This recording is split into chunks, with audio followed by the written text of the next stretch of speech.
Bienvenidos, queridos hermanos, con ustedes su hermano en Cristo, Jaime Cárdenas, en esta programación 15 minutos con la Biblia. Porque desconocer las Escrituras es desconocer a Jesucristo. Empezamos en el nombre del Padre, del Hijo y del Espíritu Santo. Amén. Señor Jesucristo, te damos las gracias por este día. Alabamos y bendecimos tu nombre porque tú eres bueno y misericordioso. Te doy todo el poder y la majestad a ti, Cristo resucitado. Tu nombre es soberano, tu nombre es digno de toda alabanza. Bendito y alabado seas, Señor. Perdona nuestras faltas y permítenos leer con amor y entrega las Sagradas Escrituras. Bendícenos en el nombre del Padre, del Hijo y del Espíritu Santo. Amén. Mis queridos hermanos, vamos a continuar con Romanos capítulo 3. Entonces, ¿cuál es la ventaja de ser judío? ¿Cuál la utilidad de la circuncisión? Grande bajo todo punto de vista. En primer lugar, fue a los judíos a quienes confió Dios su palabra. Es verdad que algunos de ellos no les respondieron, pero ¿hará su infidelidad que Dios no sea fiel? Ni pensarlo. Se probará que Dios es fidelidad, mientras que el hombre siempre defrauda. Como dice la Escritura, será probado que tus palabras son verdaderas y saldrás vencedor si te quieren juzgar. Pero si nuestra maldad demuestra que Dios es justo, hablando a lo humano se podría preguntar, ¿no es Dios injusto al castigarnos? De ninguna manera, pues si no, ¿cómo podría Dios juzgar al mundo? Pero tal vez replicarán, si la mentira mía hace resaltar la verdad de Dios, aumentando así su gloria, ¿cómo me tratarán de pecador? Muy bien, entonces hagamos el mal para que venga el bien. Algunos calumniadores dicen que esa es nuestra enseñanza, pero tendrán que responder de tales palabras. ¿Tenemos entonces alguna superioridad? Sí y no. Acabamos de demostrar que todos los judíos y no judíos están bajo el dominio del pecado, como dice la Escritura. No hay nadie bueno, ni siquiera uno. No hay ninguno sensato, nadie que busque a Dios. Todos se han extraviado, ya no sirven para nada. No hay quien obre el bien, ni siquiera uno. Su garganta es un sepulcro abierto y con su lengua urden engaños. Sus labios esconden venenos de serpiente y su boca está llena de maldiciones y amargura. Corren a donde puedan derramar sangre. Detrás de ellos dejan ruina y miseria. No conocen el camino de la paz. El temor de Dios es lo que menos recuerdan. Pero sabemos que todo lo que dice la Escritura está dicho para el mismo pueblo que escribió la ley. Que todos, pues, se callen y el mundo entero reconozca culpable ante Dios. Porque en base a la observancia de la ley no será justificado ningún mortal ante Dios. El fruto de la ley es otro, nos hace conscientes del pecado. Ahora se nos ha revelado cómo Dios nos hace justos, sin hablar de la ley, pero ya lo atestiguarán la ley y los profetas. Mediante la fe, según Jesucristo, Dios reordena y hace justos a todos los que llegan a la fe. No hay distinción de personas, pues todos pecaron y están faltos de la gloria de Dios. Pero todos son hechos justos gratuitamente por pura bondad mediante la redención realizada en Cristo Jesús. Dios los puso como la víctima cuya sangre nos consigue el perdón y esto es obra de fe. Así demuestra Dios que nos hace justos, perdonando los pecados del pasado, que había soportado en aquel tiempo, y demuestra también cómo nos reforma en el tiempo presente. El que es justo nos hace justos por la fe cristiana. Y ahora, ¿dónde están nuestros títulos? Fueron echados afuera. ¿Quién los echó? ¿La ley que pedía obras? No, otra ley, que es la fe. Nosotros decimos esto: la persona es hecha justa por la fe y no por el cumplimiento de la ley. De otra manera, Dios sería solo Dios de los judíos. ¿No lo es también de las demás naciones? Claro que también es Dios de esas naciones, pues solamente Él es Dios, quien salva a causa de su fe al pueblo circuncidado y a los otros pueblos cuando llegan a la fe. ¿Creen ustedes que con la fe suprimimos la ley? De ninguna manera. Pues bien, la colocamos en su verdadero lugar.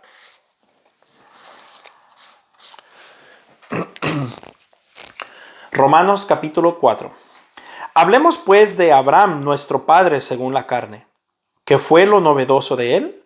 Abraham fue justo ante Dios, y si lo hubiera conseguido por sus obras, podría ostentar sus méritos, pero no los tiene ante Dios. En efecto, ¿qué dice la Escritura? Abraham creyó a Dios, quien solo se lo tomó en cuenta para hacerlo justo. Cuando alguien ha realizado una obra o trabajo, no se le entrega el salario como un favor, sino como una deuda. Por el contrario, al que no puede presentar obras, pero cree en aquel que hace justo a los pecadores, se le toma en cuenta su fe para hacerlo justo. Así David felicita al que Dios cuenta entre los justos sin que sea el fruto de sus obras. Felices aquellos cuyo pecado ha sido perdonado y cuyas ofensas han sido olvidadas. Feliz el hombre a quien Dios no le toma en cuenta su pecado. Esta felicidad ¿está reservada solo a los circuncidados o es también para los incircuncisos? Acabamos de decir que se tomó en cuenta la fe de Abraham para contarlo entre los justos. Pero, ¿cuándo se dio eso? ¿Antes de circuncidar o después? No después, sino antes. Justamente recibió el rito de la circuncisión como un sello o como una señal de la justicia que reciben aquellos que creen cuando todavía no están circuncidados. De manera que Abraham es el padre de todos los que creen sin haber sido circuncidados. Y Dios se lo toma en cuenta para hacerlos justos y santos. Y también es el padre del pueblo judío, con tal que no se contenten con la circuncisión, sino que según además las huellas de nuestro padre Abraham, que creyó cuando todavía no estaba circuncidado. Es fácil ver que la promesa hecha por Dios a Abraham, o más bien a su descendencia, de que el mundo le pertenecería, no era fruto de la ley, sino de la nueva justicia que procura la fe. Si debiéramos cumplir la ley para conseguir la promesa, la fe ya no tendría sentido.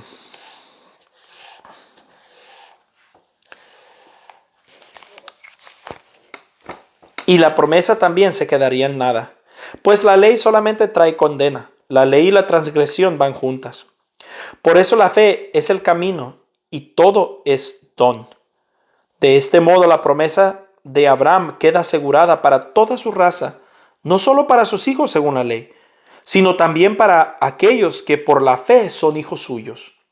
Abraham es el padre de todos nosotros, como dice la Escritura.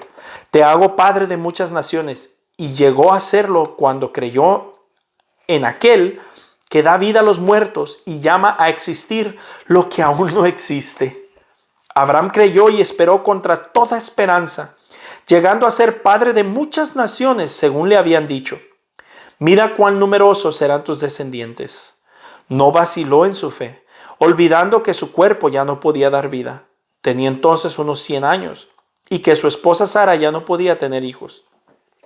No dudó de la promesa de Dios ni dejó de creer.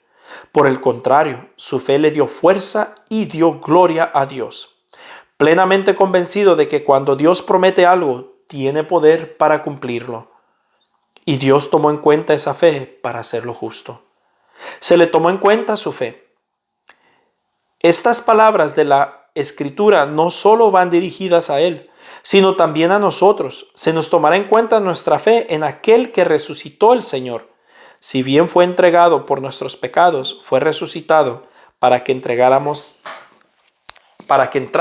a la vida justa. Palabra de Dios. Te alabamos, Señor. Pues bien, mis hermanos, vamos a ver ahora que estos versículos y dirá el hermano no católico, ¡ay! Entonces sí agarramos en curva a los católicos. Bueno, vamos a ver. Capítulo 3, versículo 3. Es verdad que algunos de ellos no le respondieron, pero ¿hará su infidelidad que Dios no sea fiel? Voy a leerlo desde el 1 para que entendamos el contexto. Entonces, ¿cuál es la ventaja de ser judío? ¿Cuál la utilidad de la circuncisión? Grande, bajo todo punto de vista. En primer lugar, fue a los judíos a quienes confió Dios su palabra. Es verdad que algunos de ellos no le respondieron, pero ¿hará su infidelidad que Dios no sea fiel? O sea, aquí está diciendo que los primeros llamados y el primer pueblo de Dios fueron los judíos y que tienen una ventaja grande bajo todo punto de vista. Porque en primer lugar fueron los judíos a quienes se les confió la palabra de Dios. Eso es lo que nos está diciendo aquí. Pero después dice, es verdad que algunos de ellos no les respondieron, pero ¿hará su infidelidad que Dios no sea fiel? ¿Por qué me llamó la atención? Porque nuestros hermanos no católicos pasan con esa cantaleta. Cada vez que quieren desprestigiar la iglesia y decir que la iglesia no es de Cristo, lo primero que dicen, empiezan a sacar los días oscuros de la iglesia. Los líderes oscuros de la iglesia. Y que la iglesia con Constantino, y que la iglesia se paganizó, que la iglesia vendía ay Señor mío, se me fue el santo del cielo, ¿cómo le llaman? Las indulgencias, y que cobraban por el perdón de los pecados, y que la Inquisición, aunque también los protestantes tuvieron su Inquisición, ellos no lo enseñan y no lo saben, pero búsquenlo en la historia y verán que los protestantes también tuvieron Inquisición contra los católicos. Incluso en 1564 quemaron los calvinistas, quemaron la Basílica de León y destruyeron los restos de San Irineo de León. Por eso es que no tenemos restos de él y por eso es que esa basílica no existe, porque los calvinistas la quemaron. Entonces ellos pasan condenando a nosotros que por todo lo mal que ha hecho la iglesia, y por eso no es la iglesia de Cristo, porque si fuera la iglesia de Cristo no haya hecho eso. Eso dicen ellos. Pero ese concepto no es bíblico. Miren lo que dice aquí. Es verdad que algunos de ellos no le respondieron, como es verdad que algunos católicos, líderes incluso, papas incluso, no le respondieron a Dios. Pero San Pablo hace esa pregunta que yo le hago al hermano no católico, que dicen que por eso es que la iglesia dejó de ser de Cristo. ¿Hará que la infidelidad de los malos católicos haga que Dios no sea fiel? Y no te respondo yo, te va a responder San Pablo. Ni pensarlo, ni pensarlo. Se comprobará que la fidelidad de Dios, se comprobará que Dios es fidelidad, mientras que el hombre siempre defrauda. Mis hermanos, si tú eres un hermano que te fuiste de la iglesia católica, que tú antes fuiste católico, o eres alguno que te has alejado de la iglesia, incluso te quieres ir, te invito a que medites esta parte solamente. Dios no va a ser infiel porque el hombre es infiel. Dios es fidelidad. Dios no va a abandonar a su iglesia simple y sencillamente porque el hombre defrauda, sino que el hombre ya sabe. Dice que Dios es fidelidad, mientras que el hombre siempre defrauda. Yo más bien te digo, no pongas tu fe en el hombre, ponla en Jesucristo. Todos defraudamos. Pregúntele a mis familiares, los que me conocen, ¿cuántas veces les he defraudado? Muchas veces con justicia y verdad, otras veces porque tienen malas ideas, otras veces porque las cosas no son como parecen y malinterpretan. Pero otras veces ha sido con mucha justicia, con mucha razón que los he defraudado. Yo diría que son más las que han sido por razón que las que no son por razón. Y han sido defraudados. Todos defraudamos, todos. Entonces, esos que dicen que se fueron de la iglesia por los errores de la iglesia o porque lo trataron mal o se alejaron porque lo trataron mal, son hombres que están poniendo su fe en otro hombre, o mujeres que están poniendo su fe en otras personas. Y las Sagradas Escrituras dicen, maldito el que pone su confianza en el hombre y no en Dios. Así que mucho cuidado con que tu razón de que te saliste de la iglesia o te alejaste de la iglesia es porque viste malos testimonios. Cuidadito con eso. No seas maldito, como dicen las Escrituras. Tú pon tu fe en Jesucristo y así veas lo que veas. Tú le eres fiel a Cristo y a su iglesia, no a los hombres. Entonces ese es el primer punto que me llama la atención. En el capítulo 3, versículo 23 dice: pues todos pecaron y están faltos de la gloria de Dios, pero todos son hechos justos gratuitamente y por pura bondad mediante la redención realizada en Cristo Jesús.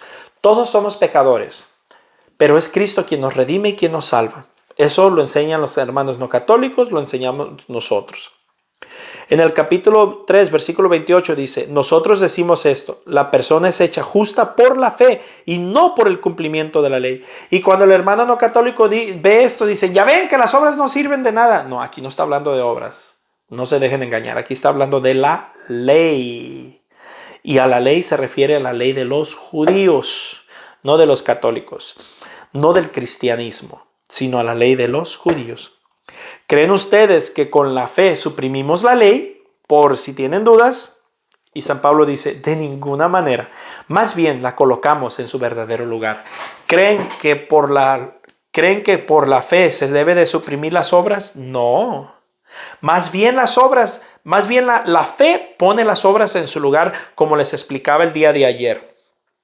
Que nosotros no nos salvamos por las obras que hacemos, sino que mantenemos, que cuidamos, que preservamos la salvación que ya se nos dio por las obras que hacemos. Y eso es poner las obras en su lugar por medio de la fe, así como la ley está puesta en su lugar a través de la fe. Entonces, cuando un hermano no católico venga a decirles que las obras no sirven para nada, palabra de Satanás. No es que las obras no sirvan, sino que por medio de la fe ponemos las obras en su lugar. ¿Cuál es su lugar? Que el lugar de la fe es mantener nuestra salvación a través de las obras y no salvarnos a través de las obras. En el capítulo 4, versículo 11, inciso C, dice: de manera que Abraham es el padre de todos los que creen sin haber sido circuncidados. Y el hermano no católico con su cantaleta: no debemos de llamarle padre a nadie. Y la Biblia otra vez tumba su teoría, porque Abraham es padre de todos. Abraham es padre en la fe. Obviamente aquí está hablando de todos los que creen sin haber sido circuncidados. Tú y yo creemos y no nos hemos sido circuncidados. En el capítulo 4, versículo 14 dice: si debiéramos cumplir la ley para conseguir la promesa, la fe ya no tendría sentido y la promesa también se quedaría en nada. Pues la ley solamente trae condena. Ley y transgresión van juntas. Entonces, como yo les he estado explicando desde ayer, si nosotros creyéramos que las obras las tenemos que hacer para conseguir la salvación, entonces estarían correctos los hermanos no católicos. Pero como nosotros no creemos eso, nosotros creemos que las obras son las que nos mantienen, nos preservan la salvación que ya se nos fue dada, o sea que no la perdemos. Entonces por eso es de que nosotros tratamos las obras como son, las 14 obras que tenemos. 7 corporales, 7 espirituales. Enseñar al que no sabe, corregir al que está equivocado, visitar al enfermo, darle ropa al que no tiene, enterrar a los muertos, entre otras obras. Y ese es nuestro trabajo como católicos. Mis hermanos, no es que yo le tire tanto a los hermanos protestantes como a veces piensan que lo hago. Yo no tengo nada en contra de ellos. Pero sí es una realidad que mucho católico se está yendo de la iglesia católica a las sectas por ignorancia. Porque no saben que nosotros los católicos tenemos la verdad plena. Y como no saben, se van. Y cuando escuchan el mismo disco rayado una y otra vez, se convierten en pericos y ellos repiten lo mismo que les estuvieron diciendo cuando se fueron. Y todos empiezan prácticamente igual. Dicen que no juzgan, dicen que lo mismo, que no hay problema, tú puedes estar en tu religión, yo en la mía, yo solo te vengo a hablar de Jesucristo. Pero así se los llevan. Y ya después que se ganan la confianza, les empiezan a enseñar la Biblia. Y ya que los empiezan a involucrar un poquito más, después les empiezan a prohibir las imágenes o les empiezan a hablar mal de las imágenes de la Virgen María, del Papa. Y ya después, cuando ya los ven que ya están más preparados, se los llevan, los invitan a sus reuniones y cuando menos piensas ya son protestantes. Mucho católico, por la ignorancia de las Sagradas Escrituras, se está yendo. Pero aquel católico que sigue, lee, conoce y practica las Sagradas Escrituras se dará cuenta que no tenemos nada que aprender de los hermanos protestantes, fuera de no poner la confianza en los hombres, sino en Dios. Y yo sé yo sé que me entienden a lo que me refiero. Obviamente todos podemos aprender de todos. Pero lo que me refiero es que no tenemos ellos no tienen nada que darnos que la Iglesia Católica no nos la haya dado ya. Absolutamente nada tienen que darnos. Y sí tienen mucho que quitarnos. Así que mucho ánimo, la paz del Señor. Primero Dios, continuaremos mañana. Bendiciones.